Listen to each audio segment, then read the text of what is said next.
Hello nursing student. तो I hope कि आप लोग अच्छे होंगे। तो जैसे हमने प्रीवियस क्लासेस में देखा था सोशलाइजेशन क्या होता है और कैरेक्टरिस्टिक ऑफ सोशलाइजेशन की बात किए थे। तो आज हम लोग कंसीडर करने वाले हैं या डिस्कशन करने वाले हैं एजेंसीज ऑफ सोशलाइजेशन और रूरल एंड अर्बन और ट्राइबल कम्युनिटीज की भी बात करेंगे। तो एजेंसीज ऑफ सोशलाइजेशन क्या होता है? तो एजेंसीज ऑफ सोशलाइजेशन क्या है? एक प्रोसेस है या फिर इंस्टीट्यूशनल ग्रुप है जिसके थ्रू इंडिविजुअल क्या करता है, वो लर्न करता है बिहेवियर को। बिहेवियर क्या है? मतलब जिस सोसाइटी में रह रहा है उस मेंबर का बिहेवियर क्या है, उसको क्या करता है, लर्न करता है। और कस्टम क्या है, कस्टम क्या है, रूल क्या है, ये सब क्या क्या करता है, वो लर्न करता है इंडिविजुअल। और अपने मतलब कि इसमें क्या करता है, अपने आइडेंटिटी को क्या करता है, एक शेप प्रोवाइड करता है, शेप देता है कि हाँ, हमने जिस सोसाइटी में रहा उस सोसाइटी के मेंबर है उसका बिहेवियर क्या है। तो यदि उस मेंबर का बिहेवियर है जो वो बहुत अच्छा है, तो वो क्या करता है, अडॉप्ट करता है या फिर लर्न करता है कि हाँ, ये इसका इस बिहेवियर बहुत अच्छा लगा। सबका है जो अट्रैक्टिव इसका बिहेवियर है वो अट्रैक्टिव है, या फिर बिहेवियर ऐसा नहीं है जो अनदर इंडिविजुअल पे क्या करे, इफेक्ट डाले, या फिर ऐसा नहीं है कि कुछ अनदर इंडिविजुअल वो बिहेवियर जैसा उसका बिहेवियर है उस बिहेवियर से यदि अनदर पर्सन के साथ बात करता है, तो उसमें कोई ऐसा नहीं होता है कि मिसअंडरस्टैंडिंग वाली बातें नहीं होती है। तो क्लियरिफाई करता है। तो यहाँ पे देखने वाले हैं कि एजेंसीज ऑफ सोशलाइजेशन, यानी कहने का मतलब है कि एजेंसीज ऑफ सोशलाइजेशन क्या है, एक इंस्टीट्यूशन ग्रुप है। क्या है? इंस्टीट्यूशन ग्रुप है जहाँ पे प्रोसेस इंस्टीट्यूशन ग्रुप है या प्रोसेस है जिसके थ्रू क्या करता है, इंडिविजुअल लर्न करता है। क्या को लर्न क्या करता है, लॉन्ग्स नॉर्म्स को नाम करता है, वैल्यू को, एंड बिलीव बिलीव और फिर behaviour of their society. Society में जिस सोसाइटी में रह रहा है उस सोसाइटी के मेंबर का बिहेवियर क्या है, उसका क्या करता है, लर्न करता है। और ये प्रोवाइड दे शेप पर्सनल आइडेंटिटी को शेप देता है एंड हेल्प करता है them function with in a culture. Culture के जो कल्चर में जो फंक्शन होते हैं उसमें क्या करता है, हेल्प करता है। तो ये एजेंसीज ऑफ सोशलाइजेशन है। तो आगे देखते हैं एजेंसीज ऑफ सोशलाइजेशन का देखते हैं। आप लोग इतना लिखिए। अब देखते हैं इसका प्राइमरी एजेंट क्या है। एजेंसीज ऑफ सोशलाइजेशन का प्राइमरी एजेंट की बात किया जाए कि प्राइमरी एजेंट क्या है, तो फैमिली है। तो फैमिली क्या होता है, एक फास्ट इन्फ्लुएंसर एजेंट होता है। यानी ये क्या होता है, फैमिली जो होता है फास्ट एंड मोस्ट इन्फ्लुएंसियर एजेंट होता है, मोस्ट इन्फ्लुएंशियल एजेंट होता है। कोई भी बिहेवियर या फिर रूल या कस्टम कोई भी सीखना है तो फर्स्ट प्रायोरिटी में क्या होता है, फैमिली। यानी फैमिली से ही हम लोग क्या करते हैं, सीखते हैं। और ये क्या कहता है, इसे हम टीच करते हैं बेसिक वैल्यू को हम लोग क्या करते हैं, टीच करते हैं। एंड लैंग्वेज को भी हम लोग क्या करते हैं, सीखते हैं। यानी यदि फैमिली में मगही बोले जा रहे हैं तो उस मगही को भी हम लोग क्या करते हैं, अडॉप्ट करते हैं। या फिर हिंदी शुद्ध हिंदी की बात होता है तो शुद्ध हिंदी का भी बात करते हैं। भोजपुरी का है तो भोजपुरी का भी हम लोग लर्न करते हैं। यदि अनदर स्टेट से है तो अनदर स्टेट का भी लैंग्वेज उस फैमिली में जो है वो उस चीज को लर्न करता है। और कस्टम को एंड सोशल रूल क्या है उसको भी हम लोग क्या करते हैं, टीच करते हैं।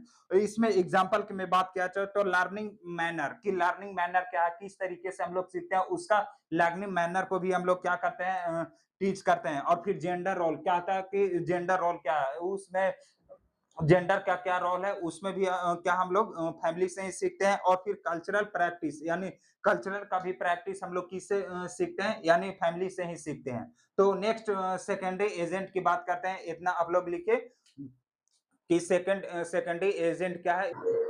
सेकेंडरी एजेंट की बात किया जाए कि सेकेंडरी एजेंट क्या है, तो एजुकेशनल सिस्टम क्या है, एजुकेशनल सिस्टम है वो सेकेंडरी एजेंट है। क्या है, सेकेंडरी एजेंट है। तो कहता है कि provide formal education and social social skill. यानी एजुकेशनल सिस्टम से या फिर स्कूल से या फिर एजुकेशनल सिस्टम में स्कूलें ही थोड़ी है, स्कूल हो गया, कॉलेज हो गया, तो ये सब से हम लोग क्या प्रोवाइड करता है, एक जो एजुकेशनल फॉर्मल एजुकेशन को हम लोग स्कूल क्या करता है, एजुकेशनल सिस्टम प्रोवाइड करता है। Formal education and social skill को भी क्या करता है, प्रोवाइड करता है। और यह मतलब कोई एजुकेशनल सिस्टम है या एजुकेशनल सिस्टम में स्कूल की बात किया जाए, तो इससे हम लोग क्या टीच करते हैं? डिसिप्लिन किस तरीके से डिसिप्लिन मेंटेन करना है और फिर टाइम मैनेजमेंट किसी भी एग्ज़ाम को क्रैक करना है, तो उसमें टाइम मैनेजमेंट क्या है? या फिर कोई चीज़ स्टार्ट कर रहा है न्यू या फिर बिज़नेस स्टार्ट करना है, तो इन चीज़ों में टाइम मैनेजमेंट सबसे ज़्यादा इम्पोर्टेंट होता है।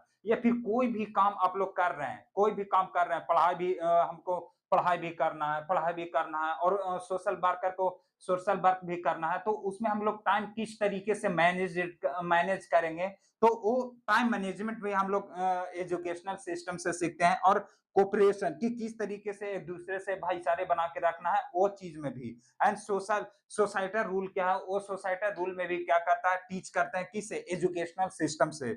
और ये मतलब कि ऑल्सो ट्रांसमिट करता है द कल्चर वैल्यू को भी ट्रांसमिट करता है एंड नेशनल आइडेंटिटी हमारा जो कंट्री है उसका नेशनल आइडेंटिटी क्या है, उसमें भी हम लोग क्या करते हैं, टीच करते हैं एक एजुकेशनल सिस्टम से।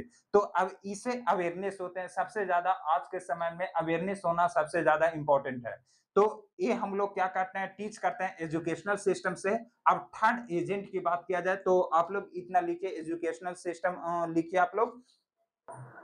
थर्ड एजेंट की बात किया जाए तो देखा गया है इसमें पीयर ग्रुप, यानी पीयर ग्रुप सबसे पहले तो हम अंडरस्टैंड करेंगे कि पीयर ग्रुप किसको कहते हैं। तो पीयर ग्रुप कहते हैं कि यदि फ्रेंड है या पीपुल है जिसमें एज क्या है, सिमिलर है, यानी आप जिस एज में हैं उसी एज का होना चाहिए। तो फ्रेंड भी होता है कि दोस्ती कब होता है, जब जिसमें कि हमारा ही एज का हो, तो उसमें क्या हो गया। या फिर पीपुल है, जिस सोसाइटी में पीपुल है उसका जो सिमिलरिटी है वो एज का सिमिलर एज का है, यानी 34 का है कोई भी इंडिविजुअल या फिर कोई भी 35 है का है, तो उसमें अप्रॉक्स 35 का ही होना चाहिए, एक साल नीचे ऊपर हो सकता है, यानी सिमिलर ग्रुप होना ही चाहिए। तो उसको क्या करते हैं, उस ग्रुप को पीयर ग्रुप बोलेंगे। और इसमें इन्फ्लुएंस क्या करता है, इन्फ्लुएंस करता है बिहेवियर को एंड पर्सनालिटी। तो पर्सनालिटी क्या है, बिहेवियर क्या है, वो क्या करता है, इन्फ्लुएंस करता है। और फिर एटीट्यूड की मतलब कि उसका एटीट्यूड क्या है, ये सब भी इन्फ्लुएंस करता है। और फैशन की बात किया जाए एंड लैंग्वेज,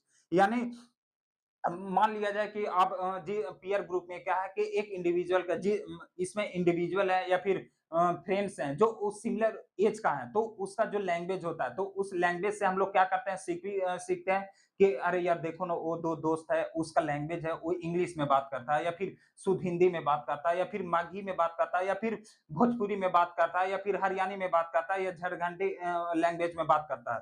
तो उसमें मतलब कि अच्छा लगता है, तो उस चीज़ को क्या करते हैं, हम लोग अडॉप्ट कर लेते हैं कि हाँ, अच्छा लगा। फिर ज़्यादातर तो इंग्लिश लैंग्वेज में होता है कि जो स्पोकर होते हैं, उसमें मतलब कि ज़्यादा प्रॉब्लम होता है कि हम लोग बात नहीं कर पाते हैं। उसमें कोई ज़्यादा मतलब कि कोई दोस्त मतलब कि अच्छा इन्फ्लुएंसर बहुत मतलब कि सही तरीके से उसका लैंग्वेज अच्छा है, तो उस चीज़ को हम लोग क्या कर लेते हैं, अडॉप्ट करते हैं। या फिर लाइफ़स्टाइल क्या है, लाइफ़स्टाइल भी क्या है, वो भी हम लोग मतलब कि अडॉप्ट करते हैं। तो ये सब क्या करता है, इन्फ्लुएंस करता है, प्रभाव करता है, एक तरीके का इन्फ्लुएंस करता है। और फिर बिकम क्या करता है, specially important during the adolescence के दौरान क्या होता है, ये बहुत स्पेशली इंपॉर्टेंट होता है, ये पीयर ग्रुप बहुत ही इंपॉर्टेंट होता है।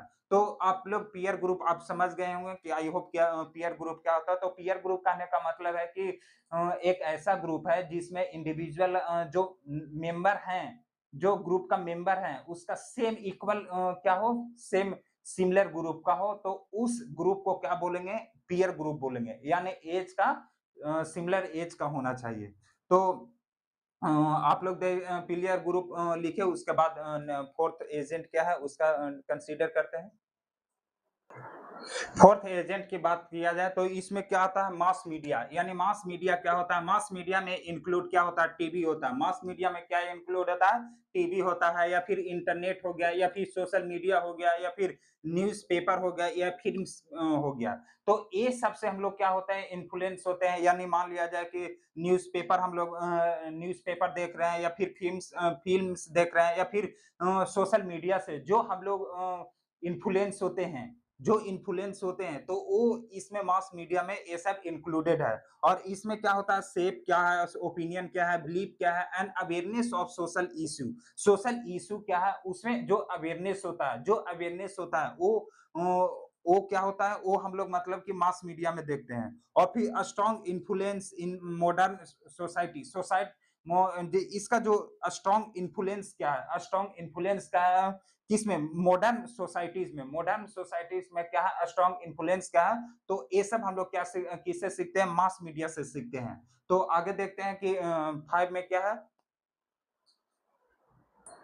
रिलीजन में क्या होता है, हम लोग टीच करते हैं रिलीजन में, हम लोग रिलीजन से क्या टीच करते हैं, मोरल वैल्यू, यानी मोरल वैल्यू को हम लोग रिलीजन से टीच करते हैं, और इथिक को, और फिर क्या को, belief about life and society, society के अबाउट क्या करते हैं, बिलीफ क्या है, इथिक क्या है, और फिर उसका मोरल वैल्यू क्या है, वो हम लोग लाइफ के अबाउट एंड सोसाइटी के अबाउट क्या करते हैं, हम लोग सीखते हैं, किससे, रिलीजन से सीखते हैं। और ये इन्फ्लुएंस क्या करता है, behaviour through tradition and religion norms, यानी ट्रेडिशन के थ्रू क्या आपका बिहेवियर क्या है, उसमें क्या इन्फ्लुएंस करता है, और फिर आपका रिलीजन नॉर्म्स क्या है, उसमें भी क्या करता है, इन्फ्लुएंस करता है। कौन, रिलीजन से इन्फ्लुएंस होते हैं। तो यहाँ पे एजेंसीज ऑफ सोशलाइजेशन क्या होता है, समाप्त होता है। तो आगे हम लोग देखते हैं क्या, सोशल चेंजेस क्या है, इसका हम लोग कंसीडर करेंगे। तो यहाँ पे एजेंसीज ऑफ सोशलाइजेशन एंड होता है। तो इतना आप लोग रिलीजन लिखे, और उसके बाद देखते हैं सोशल चेंजेस देखेंगे।